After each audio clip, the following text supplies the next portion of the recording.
If I told you you were, if I told you you were, if I told you you were beautiful, beautiful. If I told you you were beautiful, beautiful. Hello, beautiful friends and people. Welcome back to my channel. It's Ivy here today, and today I have a brand new video for you all. I've got a different video for you all from the usual that I do. Let me just tell you all the story. I went shopping the other day and I was at Universal store and I saw this beautiful like crop top made of satin silk, and I was like, this is so gorgeous, I would probably want to buy it. But I looked at the price and it was $60 freaking dollars. And I was like, $60 for a piece of material like this? Are you kidding me? And I was talking to myself and I was like, girl, you can totally make that. And so I posted it on my Instagram to see if this is something that you guys would have wanted to see, and a lot of you guys said yes, so here we go. We're gonna hit spotlight and let's go.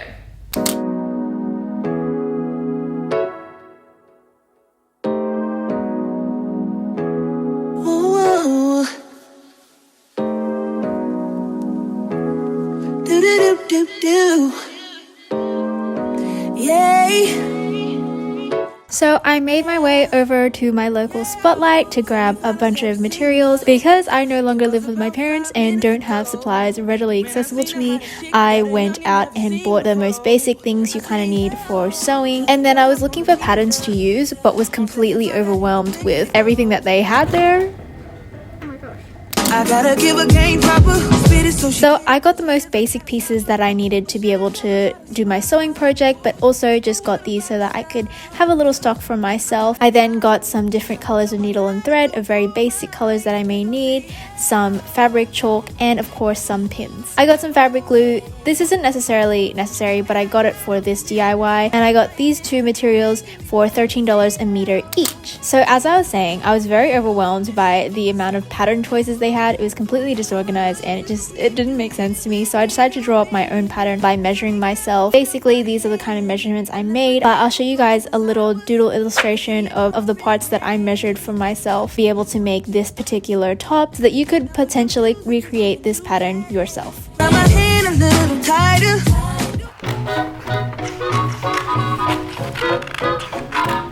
Basically, I cut the pattern out and allowed for a really thick 3-4 centimeters of allowance on the outside. I'm so nervous for this.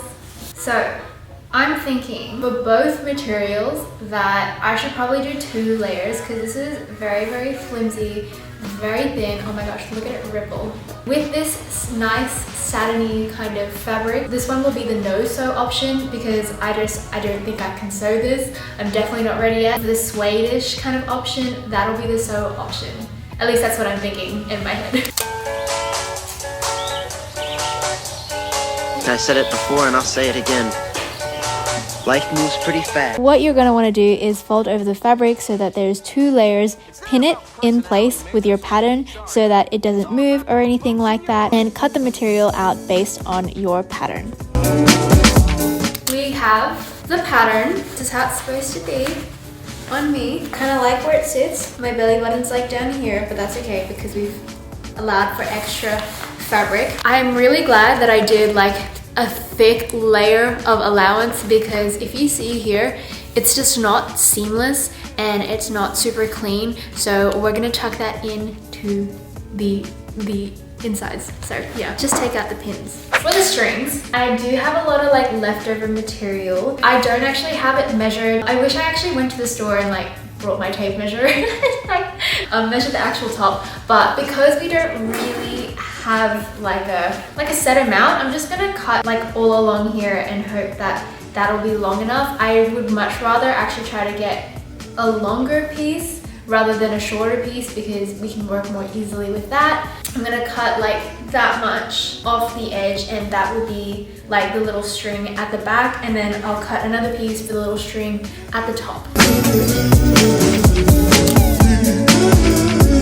And then once I was finished with that, I repeated the entire process again with the suede-ish material. This one was definitely a lot more easier to cut through, but it did end up making a lot of mess. Once we are done, we remove all the pins, put it back in its little packet, and clean up all the dust that is around. I then went ahead and cut the stringy bits for the top, and because I actually don't have a sewing machine, I packed all my stuff and went over to my parents' house and decided to sew there.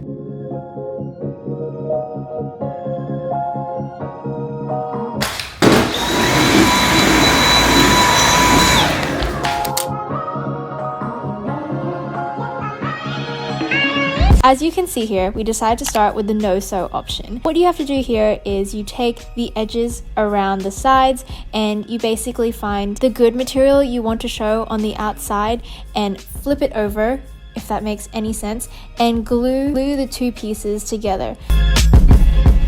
So this is properly dried. This is kind of the only functioning thing in this video right now. But what we're gonna do is we're basically going to flip it around. So this is our no-sew option so far.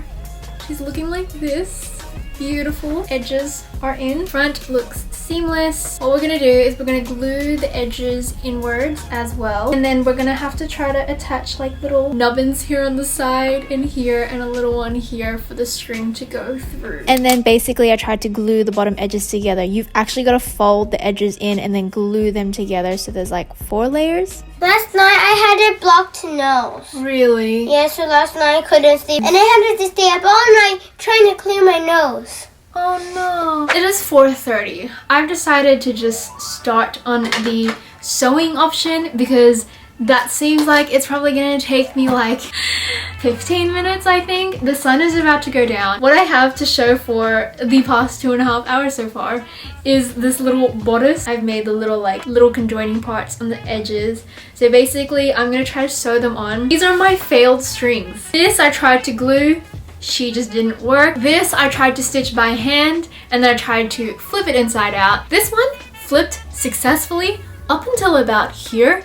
I don't know what happened to her after this, but she just didn't want to flip anymore. You'd literally think the easiest part of this would just be the string, but no. We're just gonna go straight into the sew option and I'm gonna figure out this hot mess in a second. I hope this will be a lot easier. So like I said, I'm gonna start on the sewing option. We're gonna go back and repin all the edges. Knowing me, I definitely will not sew in straight line and it'll be like mismatched. So especially if you're starting off, I would highly recommend pinning everything into place and sewing around the sides. Make sure you sew along where you believe you want your allowance to kind of end. Now we're just gonna attempt to sew the 2 stringy bits. Hopefully this will do a lot better than it did before. So basically with these string bits, you just have to sew all the way along the edge till the end, and then I'll link a video down below of how I flipped it inside out using a bobby pin. It's 5:21. The sun is down. I've completed all these little side bits. I have done these stringo things. These are all done and I've redid this. Sorry, but this tutorial didn't end up being no-sew. And I'm just gonna sew all these like little bits out onto each side and then I'll show you guys the final result. And then this is kind of the outline I had to be able to sew these little bits on the side. I made a huge mistake and realized that I should have sewed these bits inside out because how I sewed them was that they were actually sticking out on the side and you could really see all the stitches. It looked really ugly, but you know, you guys can learn from my mistakes. And then basically I took the stringer things and I tied knots on them so that they wouldn't just fall out. And then after that we are done. The try on portion of it all is coming in 2, 1.